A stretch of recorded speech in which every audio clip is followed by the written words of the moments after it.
આપણે ત્યાં એક આસનનો બહુ મહિમા છે. એક આસન એટલે પહેલે દિવસે આપણે જ્યાં બેઠા હોઈએ કથા સાંભળવા, 7 દિવસ ત્યાં જ બેસવું, એનું બહુ મહિમા છે. એનાથી આસન સિદ્ધિ થાય છે. અને કથાનો વિષય પણ જો, આ તો હું તમને કહેવા ખાતર કહું છું. કે હા, બાકી તમે પાછા 10:30 આવો ને કોઈને ઊભા કરો કે અહીંયા ગઈકાલે હું બેઠો તો, એ સાહસ નહીં કરતા પાછા. હા, એક આસને બેસવું હોય તો 9:30 પહેલાં આવી જવાનું. પછી તમે બધું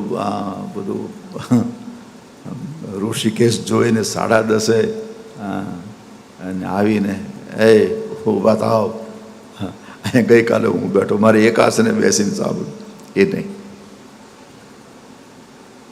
એક આસનનો મહિમા બહુ છે. તસ્ય કર્માણ્યુદારાણી પરિગીતાની સુરીભી. એના દિવ્ય કર્મોની ચર્ચા મને કહો. અથાખ્યાહી હરેર ધીમન અવતાર શુભા કથા. એને કેટલા અવતારો લીધા અને કયા અવતારમાં કઈ લીલા કરી એ અમને કહો. અને અંતિમ પ્રશ્ન કૃષ્ણ ભગવાન પાસે જાતો અને ધર્મનું આશ્રય સ્થાન ભગવાન કૃષ્ણ હતા. અત્યારે ધર્મના પર ખતરો આવે તો ધર્મ કોને શરણે જાય છે? ધર્મને કોણ બચાવે છે? પ્રશ્ન સાંભળી સુતપુરાણી બહુ રાજી થયા. સુતપુરાણીએ કહ્યું છે, તમારો પ્રશ્ન બહુ સારો છે.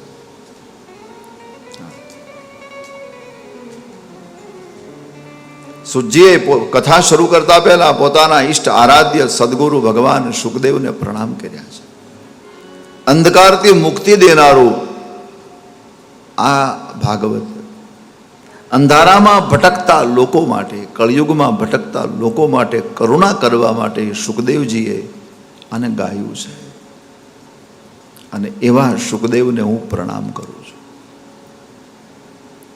બીજા શ્લોકમાં સુતપુરાણીએ ભગવાન નારાયણ, ભગવતી સરસ્વતી અને ભાગવતના રચયિતા ભગવાન વેદવ્યાસ એને પ્રણામ કર્યા. નારાયણમ નમસ્કૃત્ય નરં ચૈવ નરોત્તમમ દેવીમ સરસ્વતીમ વ્યાસમ તતો જય મુદીર્યે.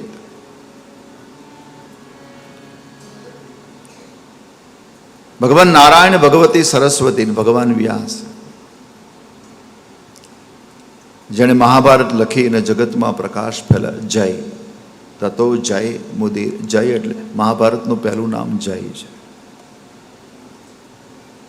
પછી એનું નામ મહાભારત થયું છે. હા, વચ્ચે ખાલી ભારત નામ હતું. સૌથી પહેલા જય, પછી ખાલી ભારત, અને અત્યારે એ ગ્રંથનું નામ છે મહાભારત. એ લખી અને એ વખતના ધર્મમાં સનાતન ધર્મની જોત થોડીક ઝાંખી પડી હતી. તેલ ખૂટવા આવ્યું હતું અને ભગવાન વેદવ્યાસે મહાભારત લખી, એમાં તેલ પૂર્યું. જે મધ્યકાળમાં નામ હતું ભારત, ભારત રૂપી તેલ પૂર્યું. અને પછી પ્રજ્વાલિતો જ્ઞાનમય પ્રદીપ, એ જ્ઞાનમય દીપકને પ્રજ્વલિત રાખ્યો. એવા વ્યાસજીને વંદન. જેની કૃપાથી આ ભાગવત લખાયું એ સરસ્વતીને વંદન. અને ભગવાન નારાયણના મુખથી આ ભાગવત કહેવાયું